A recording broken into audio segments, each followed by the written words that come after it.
വയനാട് ദുരന്തത്തിന് ശേഷം മണ്ണിടിച്ചിൽ ഭീഷണിയിലുള്ള പല മേഖലകളിലും ഭീതിയുടെ നിഴലിലാണ്. എറണാകുളം പള്ളിക്കരയിൽ അടുത്തിടെ മണ്ണിടിഞ്ഞ് വീട് തകർന്ന കുടുംബവും അതിന്റെ ചുറ്റുപാടുള്ളവരും പേടിയോടെയാണ് ഓരോ ദിവസവും തള്ളി നീക്കുന്നത്.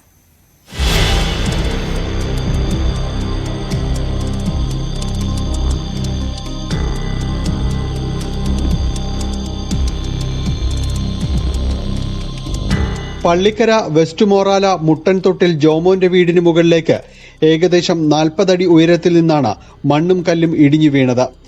രാത്രിയുണ്ടായ അപകടത്തിൽ വീടിന്റെ പിൻവശം പൂർണ്ണമായും തകർന്നു. ജോമോന്റെ മക്കൾ പഠിച്ചുകൊണ്ടിരുന്ന മുറിയിലേക്കാണ് മണ്ണിടിഞ്ഞു വീണത്. ജോമോനും ഭാര്യയും മക്കളും വീട്ടിൽ നിന്ന് ഇറങ്ങി ഓടിയതിനാലാണ് ജീവൻ രക്ഷപ്പെട്ടത്.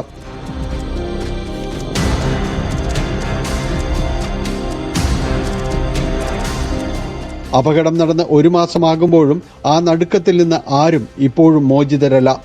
ചുറ്റുവട്ടത്തുള്ള വീട്ടുകാർ പോലും ഭീതിയിലാണ്. വയനാട് സംഭവം ഇവരുടെ ഭീതി വർദ്ധിപ്പിക്കുന്നു. ഹൈറ്റുള്ള ഏരിയ ആണ് അവിടെ അവരുടെ വീടിന്റെ പുറകിലേക്ക്. പിന്നെ തന്നെ നമുക്ക് ഇവിടെ നോക്കിയാലും നല്ല ഹൈറ്റ്, ഇവിടുന്ന് പിന്നെ താഴത്തേക്കും പാടമാണ്. അതും വെച്ച് നോക്കുമ്പോൾ ഒത്തിരി പേടിയുള്ള ഒരു പ്രകൃതമാണ് ഇവിടെ. ഇതിനൊരു നടപടി ഇതുവരെ ആയിട്ടില്ല. അവിടെ മണ്ണിടി നമുക്ക് പേടിയൊക്കെ ഉണ്ട്. പിന്നെ അവിടുത്തെ വീട്ടിലെ കൊച്ചുങ്ങൾ അവിടെ പേടിയായിട്ട് ഇവിടെ വന്നിരിക്കണം, അവിടെ ഇടിയെന്നും പറഞ്ഞു. ജോമോന്റെ വീടിന്റെ അറ്റകുറ്റപ്പണികൾ ഇപ്പോഴും പൂർണ്ണമായിട്ടില്ല. നാട്ടുകാരും സമീപത്തുള്ള സ്കൂൾ വിദ്യാർത്ഥികളും ചേർന്നാണ് വീടിനകവും പരിസരവും ശുചീകരിച്ചത്. സെക്യൂരിറ്റി ജീവനക്കാരനായ ജോമോന് ലൈഫ് മിഷൻ പദ്ധതിയുടെ ഭാഗമായാണ് വീട് ലഭിച്ചത്.